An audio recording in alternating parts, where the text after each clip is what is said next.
चलिए आज आप सभी लोगों को आज की क्लास में जय श्री श्याम। आज हमारा क्लास शुरू होने जा रहा है। क्या शुरू होने जा रहा है? उत्तर मध्यकाल में आज हम फिर से शुरू करेंगे शेरशाह। तो आप सभी, हमें उम्मीद है कि बहुत अच्छे होंगे। हाय नहीं तो क्या करा जाए? आप सब लोग की पढ़ाई चल रहा है? बढ़िया चल रहा है आपको पता है, क्योंकि वो कमेंट में लिखते हैं ना तो ढेरे ढेरे दिखता है कि नहीं?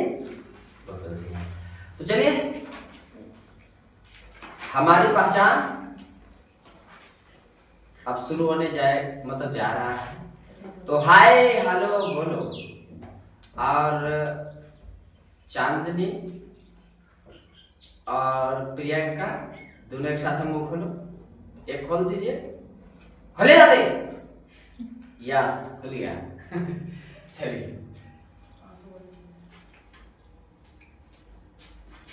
शेरशाह उत्तर मध्यकाल में हम शेरशाह पढ़ेंगे। शेरशाह अफगान शासक था कि दूसरा अफगान शासक है? कौन है? दूसरा। पहला अफगान शासक कौन है? कोई अगर है भाई के लड़के तो बता के दिखाइए। चलिए कोई बात नहीं। शेरशाह जो पहला अफगान शासक नहीं है, दूसरा अफगान शासक है कि पहला अफगान शासक है? कमेंट करके बताइएगा। चलिए इसे मुगलों के विरुद्ध झारखंड का प्रयोग किया था। इसने जो है मुगलों के विरुद्ध जो है झारखंड का प्रयोग किया था। मतलब कहने का अर्थ यह है कि जब शेरशाह मुगल के विरुद्ध करने का मतलब यह है कि मुगलों के विरुद्ध में मुगलों से युद्ध करने के लिए झारखंड का उपयोग करता था। ठीक है? हाँ या नहीं? शेरशाह किस लिए झारखंड का उपयोग करता था? मुगल के विरुद्ध, यानी मुगल से लड़ने के लिए। ठीक है? शेरशाह मुगल से लड़ने के लिए, यानी मुगल काल के राजाओं से लड़ने के लिए झारखंड का उपयोग करता था। और करता था हाँ, बंगाल अभियान पर जब जा रहा था शेरशाह, कहाँ जा रहा था? बंगाल अभियान पर 1534 से 37 के बीच में। तो उसका पुत्र जलाल खान ने तेलियागढ़, जो राजमहल क्षेत्र कहा जाता है, राजमहल समझ आ रहा है? राजमहल क्षेत्र, तेलियागढ़ क्षेत्र की नाकाबंदी कर दिया था। नाकाबंदी का मतलब होता है चारों तरफ से सील कर दिया था, घेर लिया था। समझ में आया? इसका मतलब इस समझ में आ गया कि शेरशाह जब मतलब झारखंड में शेरशाह का प्रभाव था। शेरशाह का प्रभाव था। कैसे था? पहला बात जान गया कि मुगल के विरुद्ध यह झारखंड का उपयोग किया करता था। मुगलों के लिए किया करता था, मुगल से लड़ने के लिए किया करता था। जब शेरशाह बंगाल अभियान पे जा रहा था, उसका बेटा उसके साथ था। तो 1534 से 37 के बीच में उसका पुत्र का नाम था जलाल खां। क्या नाम था? शेरशाह के बेटा के क्या नाम था? क्या नाम था? क्या नाम था? जलाल खां। जलाल खां ने तेलियागढ़, जो राजमहल क्षेत्र है, जो झारखंड में पड़ता है, उस राजमहल क्षेत्र को क्या कर दिया था? नाकाबंदी कर दिया था। मतलब चारों तरफ से सील कर दिया था। क्या कर दिया था? चारों तरफ से सील कर दिया था, नाकाबंदी कर दिया था। उसके बाद है, इसने मुगलों को चकमा देकर राजमहल क्षेत्र होते हुए रोहतासगढ़ किले पर अधिकार कर लिया था। किसने? शेरशाह। किसने? शेरशाह जब बंगाल अभियान से वापस आ रहा था, तो उसने मुगलों को चकमा देकर राजमहल क्षेत्र होते हुए रोहतासगढ़ किला, समझ में आ रहा है? बिहार में। ये कहाँ है रोहतासगढ़ किला? बिहार में। कहाँ है? बिहार के रोहतासगढ़ किले पर अधिकार कर लिया था। यानी कि यहाँ से सीधा गया, रोहतासगढ़ किला भी जीता। समझ में आया? हाँ या नहीं? आगे है कि इसके समय में शाही सिक्के चलाए गए, यानी शाही सिक्के प्रचलन थे। शाह जो था, यानी कि शाह के नाम पर ही शाही सिक्का चलाया। समझ में आया? तो शेरशाह ने अपने शासनकाल में कौन सा सिक्का चलाया था? कौन सा? गीता तो नहीं बोलिए। शेरशाह अपने शासनकाल में शाही सिक्का चलाया। झारखंड में मुस्लिम को आने का रास्ता साफ शेरशाह ने किया था। यानी कहने का मतलब यह है कि जब झारखंड में मुस्लिम शासक को आने का रास्ता साफ करने का काम किसने किया? शेरशाह। कौन? शेरशाह एक मुस्लिमी शासक था, ये याद रखिए, लेकिन ये अफगान का रहने वाला था। कहाँ का रहने वाला था? अफगान शासक था। इसलिए इसे को मुगलों से जो है ना लड़ाई झगड़ा होते रहता था। समझ में आया? मुगलों से लड़ाई झगड़ा। अच्छा मुगल कौन था भाई, मुगल कहाँ के रहने वाला था, कोई बताइए, नहीं पता है। देखिए मुगल वंश की स्थापना जो हुआ था, समझ में आ रहा है, एगो गुलाम वंश हुआ था, एगो मुगल वंश हुआ था। तो मुगल वंश की स्थापना जो था कौन किया था बता सकते हैं, बाबर। कौन किया था, बाबर जो था गुलाम वंश को खत्म किया और मुगल वंश की स्थापना किया। बात समझ में आ रहा है, आया नहीं। अब बाबर कहाँ के रहने वाला निवासी था गीता,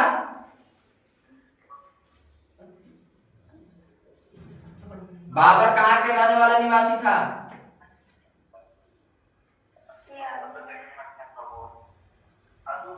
बाबर कहाँ के रहने वाला निवासी था, नतिये के रे यार, ये बाबर तुर्क का निवासी था। चलिए कोई बात नहीं, कहाँ के निवासी था आप समझिए। शेरशाह क्या लिखा, झारखंड में मुस्लिम को आने का रास्ता, यानी मुस्लिम को झारखंड में प्रवेश करने का रास्ता साफ किसने किया था, शेरशाह ने किया था। किसने किया था, शेरशाह ने किया था। शेरशाह के सेनापति का नाम था ख्वास खां। क्या नाम था, ख्वास खां। क्या नाम था, ख्वास खां ने दरिया खां, यानी ख्वास खां ने दरिया खां की सहायता से, दोनों ख्वास खां और दरिया खां ये दोनों की सहायता से, याद रखिएगा, दोनों ने मिलकर चेरो राजा महारथ राय को हराकर, चेरो राजा, चेरो कहाँ के राजा थे, पलामू के।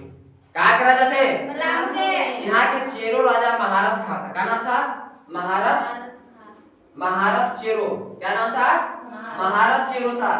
कौन कौन हराया था महारथ चेरो को, ख्वास खां और दरिया खां, ये दोनों ने मिलकर जो है चेरो राजा महारथ चेरो को हराकर, महारथ चेरो के पास बहुत बढ़िया एक हाथी था, नाम था जिसका नाम श्याम सुंदर नाम था। क्या नाम था, श्याम सुंदर सफेद हाथी को प्राप्त कर लिया था इन लोगों ने।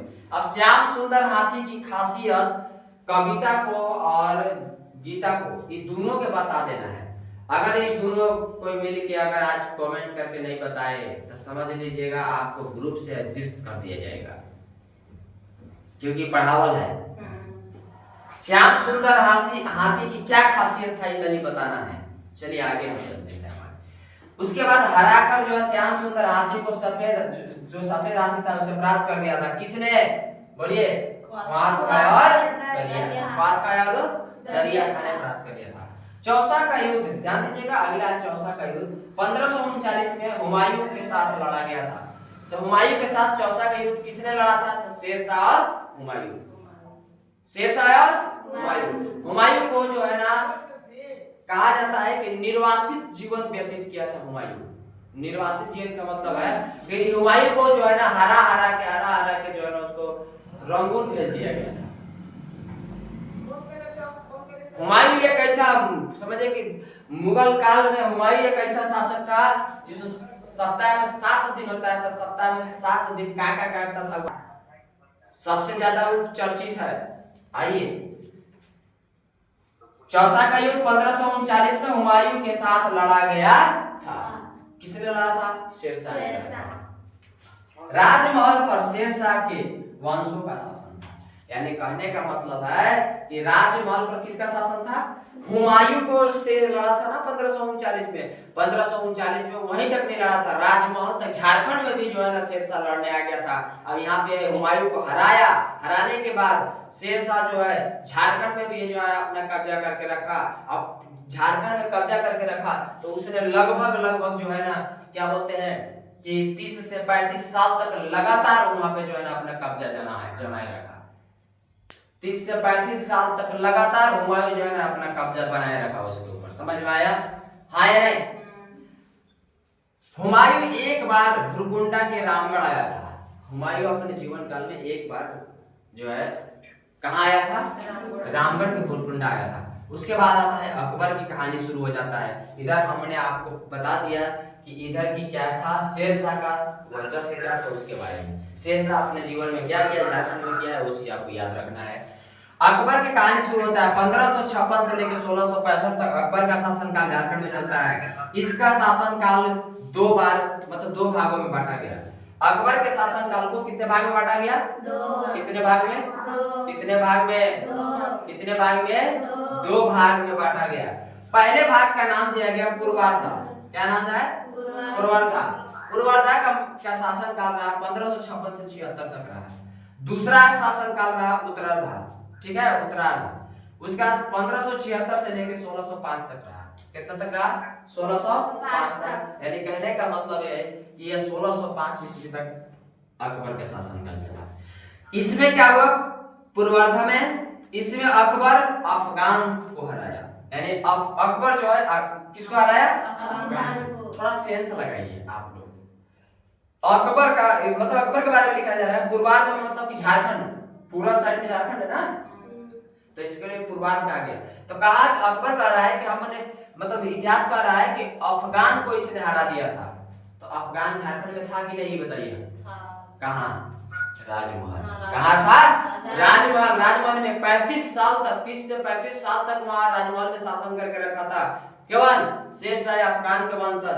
देखिए लिखा ना राजमहल में शेरशाह के वंशजों का शासन काल जो था 30 से 35 साल तक वहां लगातार रहा था।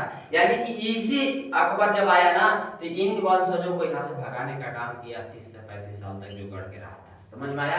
तो वही यहाँ लिखा हुआ है कि पूर्वार्ध में यानी कि पूरब में भारत के पूरब में झारखंड भी है, तो उसके पूर्वार्ध में अकबर ने अफगानों को वहां से हरा कर भगाया।